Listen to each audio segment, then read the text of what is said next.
રસિક કીર્તન મંડળ દ્વારા સતત 10મા વર્ષે ભાવનગરથી ડાકોર પદયાત્રા સંઘ પ્રસ્થાન થયો છે।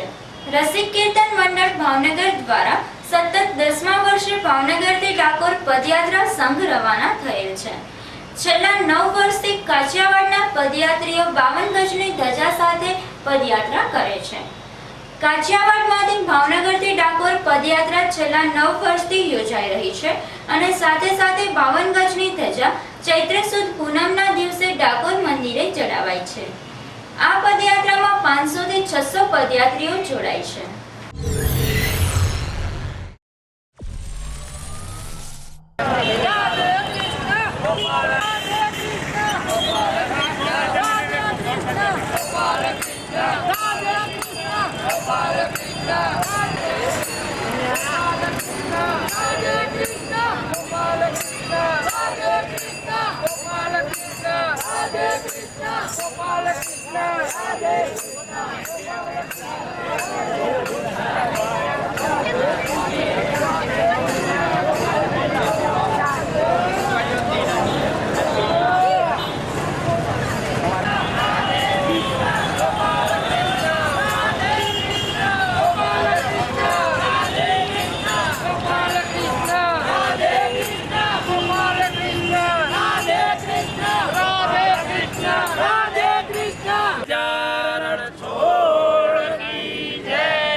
અસીમ કૃપાથી પરમ કૃપાળુ પરમાત્માના આશીર્વાદથી રસિક સંકીર્તન મંડળ જે અમારે છેલ્લા 65 વર્ષથી ભાવનગરમાં સતત મંડળનું આ ભજન કીર્તનનો કાર્યક્રમ ચલાવે છે અને મહારાજશ્રીનું બહુ મોટું નામ છે।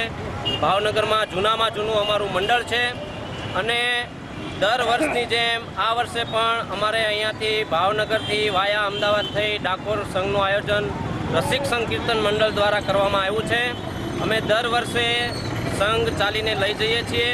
આ વર્ષે અમારું 10મું વર્ષ છે અને ભગવાન રાજા રણછોડની અસીમ કૃપાથી 52 ગજની ધજાનું આયોજન આ વર્ષે કરેલું છે।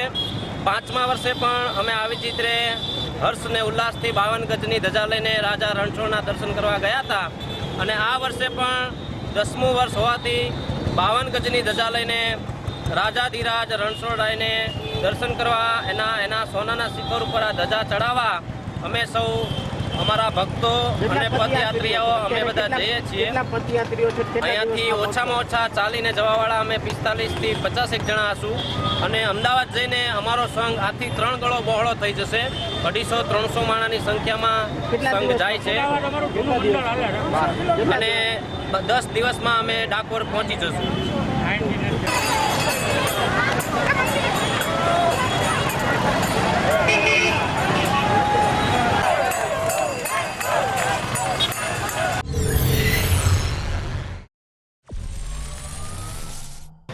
રસિક કીર્તન મંડળ દ્વારા વર્ષોથી થતી પદયાત્રામાં વિશાળ સમુદાય જોડાઈ ગયો છે અને ધૂન કીર્તન ગીત ગાતા ગાતા પદયાત્રા કરે છે।